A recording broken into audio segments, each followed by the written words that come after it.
Hey, I'm going to try again. The internet's not so great today, very windy up here, but let me be the first to wish everybody, maybe not the first, Happy New Year.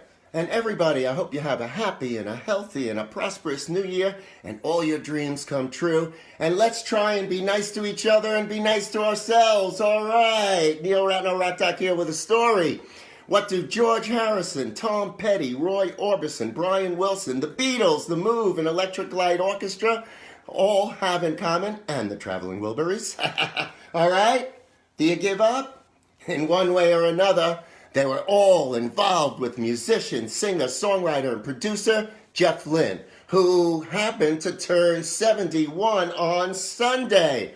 But as usual, a little background first. All right.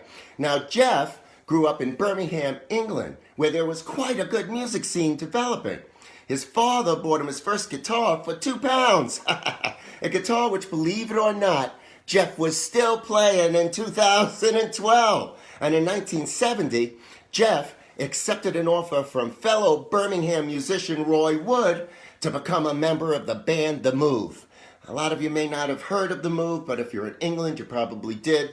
Really important early group. All right, now Jeff contributed many songs to The Move's last two albums while formulating with Roy Wood and Bev Bevan a band built around a fusion of rock and classical music, with the original idea of both bands existing in tandem.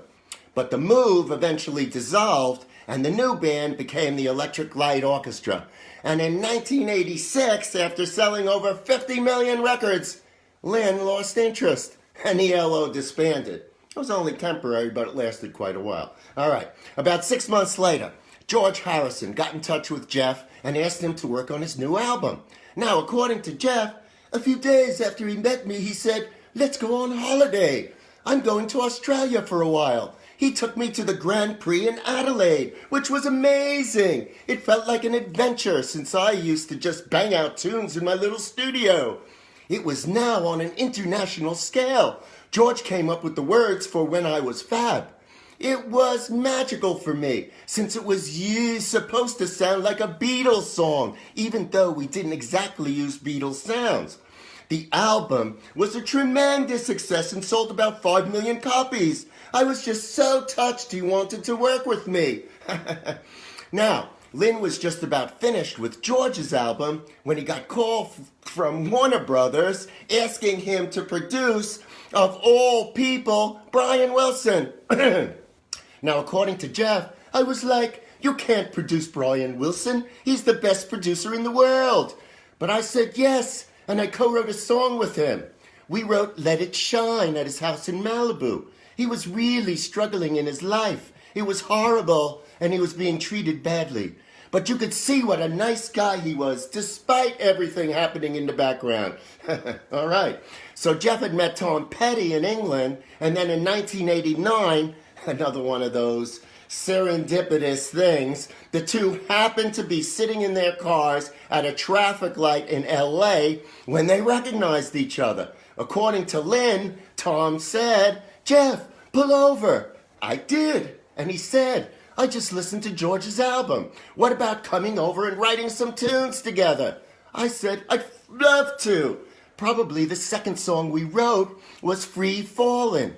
I got the chords to it, and we both fleshed out the chorus. It was like Evil Woman, in that we get a repetitive chord sequence, and then the melody turns into the chorus. Everyone who heard it knew it was a hit. And the next song we did was I Won't Back Down. Pretty good stuff, I would say. Okay, one more story. So Jeff is working with George Harrison when George turns to him and says, "We should form a group." According to Lynne, I said, "Who should we have in it?" He said, "Bob Dylan." I'm going, bloody hell! I never expected that answer. And then I said, "Can we have Roy Orbison?" He said, "Great, I love Roy." And we both love Tom. Everybody we asked joined immediately. So that was the great thing. Now listen to this. Although the band never played any concerts, Jeff claimed that George had some whack ideas about how they could tour. According to Lynne, his first idea was that we'd rent an aircraft carrier and then we'd just fly to different ports and let everyone climb onto the aircraft carrier and have a listen. The next idea was we'd do it on a train. We'd pull into a station, drop a stage, and play for the people that came to see us at the station. But we never got around to either of them. Everybody else had their own tours. Now, can you imagine an aircraft carrier or a train? The train thing was actually done by Janis Joplin, the Grateful Dead. They went through Canada. I've posted about it. I forgot the exact name of it. All right, so that's my story. Good way to start the new year. Happy birthday, Jeff Lynne. I hope you keep going and produce many more great albums. And Lynne was on tour with ELO in September in Europe. Not sure what they're going to do in the new year, but he'll probably be out there. All right, that's it. January 1st. Have a great day. Have a great year. I'm looking forward to the year. My book, Rock Doc, will finally come out January 28th. It's actually up on Amazon now for pre-order. I'm going to try and do something, autographed copies for my fans. We'll see how that goes. Audiobook will be up there soon. Kindle, whatever. All right. Neil Ratner, Rock Doc. Have a great day, have a great year, and I'll see you all next weekend for some more great stories. Let me play my little thing one more time. Rock Doc. All right.